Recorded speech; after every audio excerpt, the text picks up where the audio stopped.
मातरम। आज हम जिस विषय के ऊपर चर्चा करने जा रहे हैं वो बहुत ही गंभीर विषय है। तो आइए मित्रों, और उस विषय को लेकर हम आगे बढ़ते हैं। आप सभी देशभक्तों, मित्रों, सभी को मैं विनती करता हूं, अपील करता हूं, प्रार्थना करता हूं।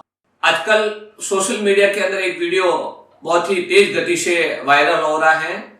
मैं जिस वीडियो की बात कर रहा हूं वो वीडियो संत श्री कृपाराम जी महाराज का जो वीडियो है, जो सोशल मीडिया पे वायरल हुआ है, और अपने ही लोग उसको आगे से आगे शेयर कर रहे हैं। जो लोग हम बिना देखे सोशल मीडिया के ऊपर कोई पोस्ट करते हैं उसके पहले 100 बार सोचना चाहिए हम किसकी पोस्ट कर रहे हैं, क्यों कर रहे हैं और इसकी जड़ तक क्या है।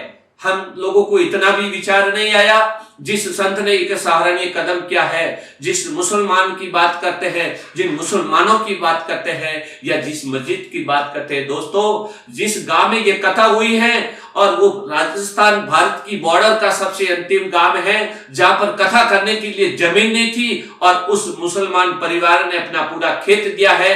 जब जीरे की खेती करनी थी, खेती नहीं करते हुए उन्होंने संत को वो जमीन कथा करने के लिए दे दी। और कथा करने के लिए खाली उन्हें खेत की जमीन नहीं दी है दोस्तों, उन्होंने अपने परिवार के साथ में, अपने रिश्तेदारों के साथ में, अपने गांव वालों के साथ में, अपने मित्रों के साथ में जितने दिन कथा हुई है उस कथा का श्रवण भी किया है। उसकी अगली कड़ी में उन सभी ने मिला के और उन जब संत कृपाराम जी महाराज को उस मस्जिद तक ले गए जिस मस्जिद में रोज नमाज पढ़ी जाती थी, उस मस्जिद के अंदर संत कृपाराम जी महाराज ने जाके डंके की चोट के ऊपर देशभक्ति का पाठ उन लोगों को पढ़ाया है जो हमारे ही कोई जमाने में भाई थे, जिनके पूर्वज हिंदू ही थे, उनको जगाया है, उनको चेताया है। अगर हम बात करते हैं आजादी की, तो आजादी का जुनून लिखिएगा, आजादी की गाथा लिखिएगा, तो उस नौजवान का नाम भी हमें याद करना पड़ता है और लिखना पड़ता है जो जलियांवाला बाग का जब घटना को वो सुनता है तो 12 साल की उम्र में 12 मील जलियांवाला बाग चल करके वो जाता है। उस मिट्टी को मुट्ठी में उठा करके ये कसम खाता है, उसने ये कसम खाई थी कि इस देश को आजादी दिलवाने में मेरा सर्वोच्च बलिदान भी अगर मुझे देना पड़े तो मैं दूंगा। उसने 23 साल की उम्र में वो बलिदान दिया। उसे हम शहीद आजम अमर शहीद भगत सिंह के नाम से जानते हैं। अगर भगत सिंह का नाम हम इतने आदर से लेते हैं तो हमको अशफाक उल्लाह खां भी नाम आदर से लेना होता है। हमको अब्दुल हमीद के उस जिसने दुश्मन के टैंकों को उड़ा दिया था तो उसका भी नाम हम इतिहास के अंदर बहुत आदर के साथ लेते हैं। अगर आप और हम सबकी धर्म से भी अगर ऊपर कोई ड्यूटी है तो वो देशभक्ति के लिए है। देश का विकास हो, सबका विकास हो, सबका भला हो, ये पाठ संत श्री कृपाराम जी महाराज ने उन लोगों को बताया है। जो पाठ हमको पढ़ाते हैं वही पाठ उनको भी पढ़ाया है और उन लोगों ने सीख ली है। इसलिए मैं कहना चाहूंगा कि ऐसी परिस्थिति में ये हमारा दुर्भाग्य है कि संत कृपाराम जी महाराज जैसे संत को आगे आके एक अपने ही वाणी से अपने वीडियो के बारे में एक परीक्षा देनी पड़ी है। अभी कुछ दिनों से एक वीडियो वायरल हो रहा है जिसमें हम लोग मस्जिद में गए थे और वहाँ मुस्लिम समुदाय को संबोधित किया था। उसको लेकर बहुत सारी अलग अलग बातें हो रही है, बिना सिर पैर की बातें बहुत सी हो रही है। वे लोग जो बातें ऐसी कर रहे हैं उन्हें ये नहीं पता है कि मैं वहाँ क्यों गया था, वहाँ की परिस्थिति क्या थी और किस कारण से ये मुझे वहाँ जाना हुआ। जैसे त्रेता युग के अंदर मर्यादा पुरुषोत्तम भगवान श्री राम के आगे माता सीता को अग्नि परीक्षा देनी पड़ी। वो निर्दोष थी, वो पवित्र थी, वो सती थी, वो सावित्री थी, वो पतिव्रता नारी थी। वैसे ही संत कृपाराम जी महाराज वो त्यागी संत है, वो तपस्वी संत है, वो ओजस्वी वाणी के धनी है।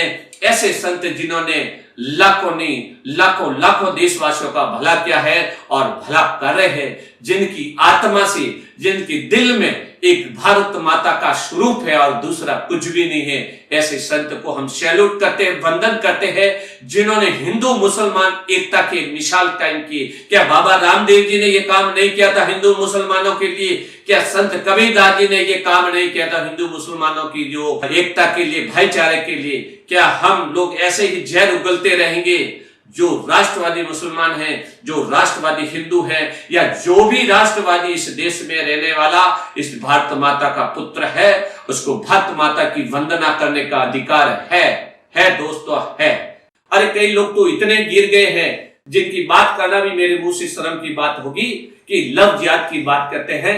संत श्री कृपाराम जी महाराज के बारे में जिन्होंने लव जिहाद की बात की है, मैं उन लोगों को बताना चाहूंगा कि एक संत के शरीर में, एक श्वास में एक देशभक्ति और धर्म के अलावा कुछ भी नहीं है। और हम उन संतों के ऊपर लांछन लगा रहे हैं, हम लोगों को शर्म आनी चाहिए। जो संत इस देश के लिए, जो संत जिन्होंने अपना परिवार छोड़ के इस धर्म के लिए और समाज कल्याण के लिए जिस जीवन के पथ पर वो चल पड़े हैं और हम लोग उनके बारे में ऐसा सोच रहे हैं, बहुत ही निंदनीय ये बात है। मैं आगे आपको बताना चाहूंगा कि जिस संत की ओजस्वी वाणी से आज हमारे देश में हजारों लाखों युवाओं को प्रेरणा मिल रही है और उनकी वाणी सुन के अपने जीवन में बदलाव किया है और वो आज देशभक्ति की राह पे चल पड़े हैं। अब रही बात, मैं मुसलमानों की कहूंगा कि क्या मुसलमान जो लोग हैं वो कितने वर्षों से, या जो मुस्लिम धर्म है वो कितने वर्षों से चला आ रहा है, और हमारा जो सनातन संस्कृति, हमारा सनातन धर्म है वो कितने युगों से आ रहा है, इसके बारे में पहले मैं आपको बताना चाहूंगा कि आप त्रेता युग की में लीजिए। जब त्रेता युग में भगवान श्री राम हुए और जब भगवान राम और रावण का युद्ध हुआ, क्या उस समय में मुसलमान थे? उत्तर होगा नहीं, उस समय मुस्लिम नहीं थे। फिर आइए आप द्वापर युग में, जब द्वापर युग में भगवान श्री कृष्ण या कौरव और पांडवों का युद्ध हुआ महाभारत, क्या उसमें मुसलमान सैनिक या मुसलमान थे? आपका उत्तर होगा नहीं। तो फिर मुसलमान कहां से आए? इसके जड़ तक हम जाएंगे तो कुछ सैकड़ों वर्ष पहले उनकी मजबूरी रही होगी और मजबूरी में उन्होंने धर्म परिवर्तन कर लिया होगा। ये कहीं ना कहीं पहले हिंदू ही थे और परिस्थिति के कारणवश मुस्लिम हो गए हैं। मैं आपको बताना चाहता हूं कि आरएसएस के एक वरिष्ठ प्रचारक है श्रीमान इंद्रेश कुमार जी, जिन्होंने मुसलमानों को एक राष्ट्रीय मुस्लिम मंच का संस्था की स्थापना करके जो हमारे देश के अंदर राष्ट्रवादी मुसलमान हैं, उन मुसलमानों को एक प्लेटफॉर्म पे लाने का उन्होंने बहुत ही सराहनीय कदम किया है। क्योंकि जो राष्ट्रवादी मुसलमान हैं वो भारत माता के लिए काम करते हैं, ये भारत माता की सेवा के लिए जैसे हम लोग काम करते हैं वैसे वो भी काम करते हैं। मेरे एक अजीज मित्र हैं जिनका नाम फैज खान है, आप मित्र भी लोग उनके बारे में शायद जानते होंगे, जो एक बहुत बड़ा गो भक्त है। छत्तीसगढ़ के अंदर रायपुर के रहने वाले हैं। अभी इनकी मात्र आयु 40 वर्ष है और उन्होंने पूरा जीवन गौ माता के लिए त्याग कर दिया है। पिछले 3 वर्षों में उन्होंने लेह लद्दाख से सिंधु नदी का जल लेके रामेश्वर तक पैदल यात्रा की है और उन्होंने रामेश्वर में शंकर भगवान को उस जल से अभिषेक किया है और वहां से अमृतसर तक की 12,000 किलोमीटर की यात्रा की है। उन्होंने पूरा जीवन गौ माता के लिए निछोवत कर दिया है। तो मुसलमानों में भी ऐसे कई राष्ट्रवादी मुसलमान है। तो उसी कार्य को किसी एक संत ने आगे बढ़ाने का जो काम किया है और हम लोग एक विषय को देख के और उसके ऊपर कितनी तरह के कमेंट और किस किस तरह से हम लोग सोशल मीडिया के ऊपर उनके बात करते हैं। मैं आपको बताना चाहूंगा, एक संत और एक सैनिक, ये हमारे देश की 2 धुरी है। सैनिक हमारी बॉर्डर के ऊपर रक्षा करता है, अपने माता पिता को, अपने परिवारजनों को, अपने बच्चों को उनकी चिंता नहीं करते हुए हमारे देश की चिंता, भारत माता की चिंता करते हुए रात दिन धूप में, गर्मी में, बरसात में, सर्दी के अंदर और ऐसे बर्फ में -40 डिग्री में भी वो देश की रक्षा करता है और वो अपना जीवन त्याग करता है। वैसे ही एक संत होता है जिन्होंने संसार को त्याग दिया, अपने परिवार को त्याग दिया है, गेरू वस्त्र धारण किए हैं। आप लोगों को समझना चाहिए, हमें सभी मित्रों को, सब देशभक्तों को ये चीज बताना चाहूंगा कि आज इस भारत देश के अंदर सनातन संस्कृति के ऊपर बहुत ही बड़ा बहुत षड्यंत्र हो रहा है। हम लोगों को समझना होगा। मैं किसी मित्रों को ठेस नहीं पहुंचाना चाहता हूं, लेकिन भूलवश हम जो काम कर रहे हैं उस राह को छोड़नी होगी। बात यह है मित्रों, हमारे संत महात्माओं को बदनाम करने की कोशिश की जा रही है, उनके ऊपर तरह तरह के लांछन लगाए जा रहे। ये लोग कौन है, क्यों कर रहे, ये बात हमको समझनी होगी। इसलिए मित्रों, जागो और चेतो।